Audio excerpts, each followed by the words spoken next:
Tonight, we are digging into a heated moment from the latest congressional hearing featuring FBI Director Kash Patel, where questions about domestic terrorism, political violence, and the agency's priorities took center stage. It's back. The gentlelady from Georgia is recognized. Thank you, Chairman, and thank you for coming in today, Mr. Patel. In the past few months, the country has experienced a string of horrific, high-profile attacks that have been motivated by racial hatred or political ideology. Shooter attacked the CDC headquarters, firing hundreds of rounds and killing a police officer. An arsonist set fire to the Pennsylvania governor, Josh Shapiro's residence, with the governor and his family actually inside. Minnesota House Speaker Melissa Hortman and her husband were assassinated earlier this year. Clark and Charlie Kirk was murdered last week. Bomb threats have been made against HBCUs and the DNC, and just the list goes on and on. I only have just a few minutes today, so I don't want to take a lot of time to go into all the countless and devastating violent crimes and incidents that have happened at our schools or on our streets and in our communities that have just been happening all year long. Mr. Patel, just yes or no, is this type of political violence ever acceptable in your eyes? No.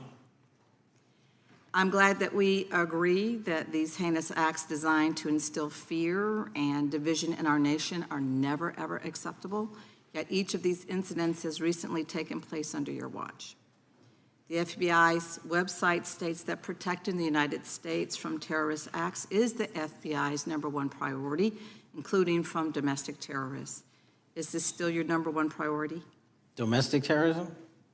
Preventing domestic terrorism. Our #1 priorities are protecting the homeland and international terrorism and crushing violent crime, and domestic terrorism sort of interlays between both of those. Okay, so well, then I'm glad that you're giving us the right answer, but unfortunately, your actions kind of tell a different story. Earlier this year, you granted the ranks of the FBI's Domestic Terrorism Operations Section. This is the section of the FBI that is most directly responsible for addressing political violence in our country by preventing attacks from occurring and effectively responding to them if they do. The agents in this section are the ones who stopped an individual stockpiling weapons, who planned to attack schools and churches in Florida and seized bombs made by an ISIS sympathizer in New Orleans.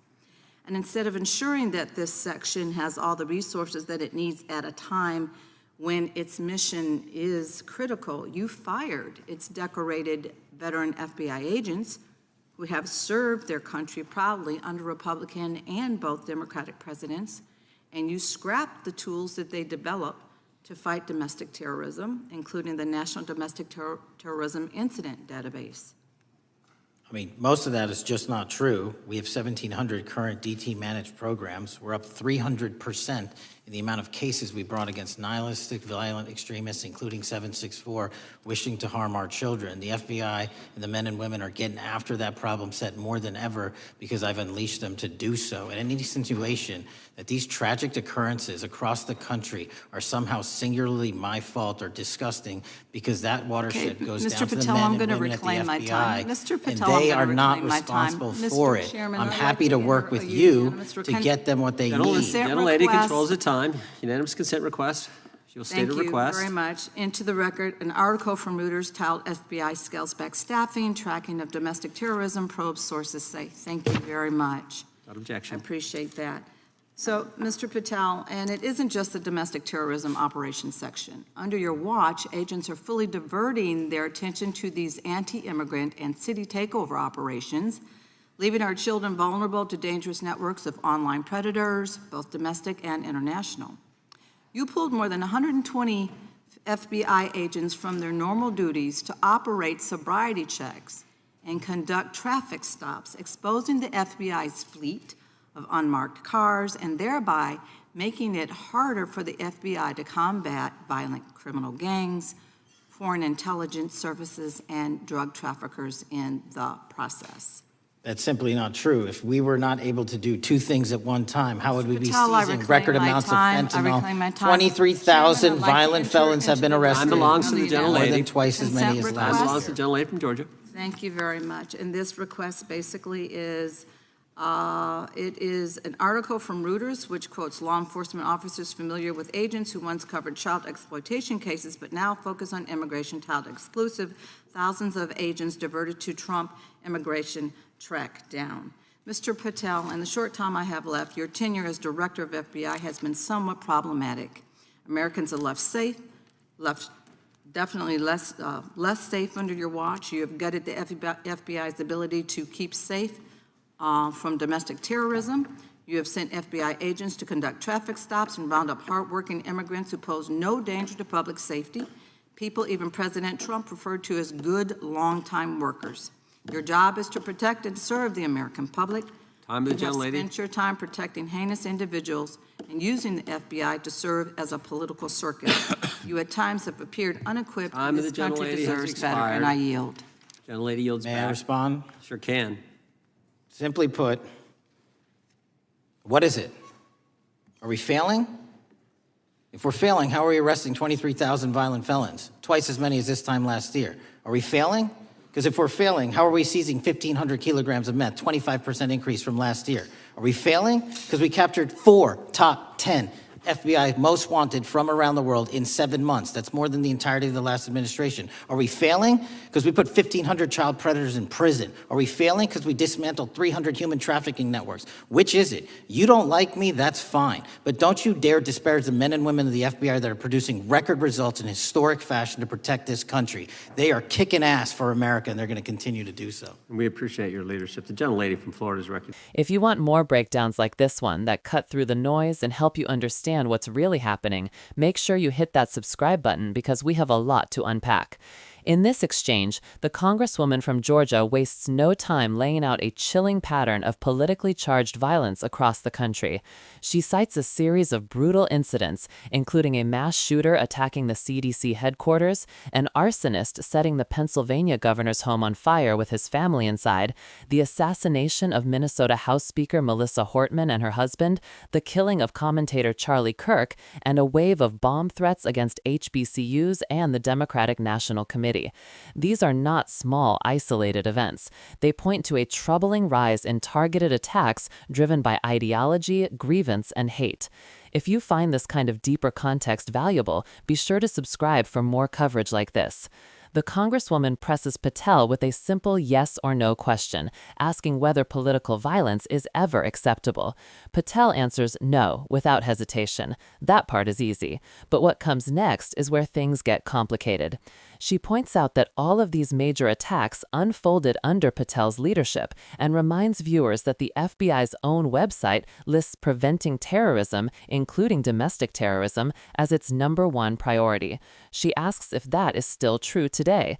Patel responds by saying the agency's highest mission is protecting the homeland, fighting both international terrorism and violent crime, explaining that domestic terrorism sits at the intersection of those responsibilities. If you appreciate this level of clear, layered explanation, don't forget to subscribe so we can continue bringing you content that breaks down the details behind these national debates.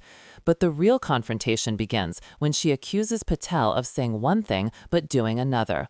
According to her, the FBI earlier this year downgraded or reorganized its domestic terrorism operations section, the very division that investigates threats and stops attacks before they happen. She notes that these agents have previously prevented mass casualty events, including stopping an individual stockpiling weapons to attack schools and churches in Florida, and seizing bombs from an ISIS sympathizer in New Orleans. They come from all directions and require constant, well-funded, well-organized federal surveillance and intervention. For more analysis that helps connect these dots across events, be sure to subscribe.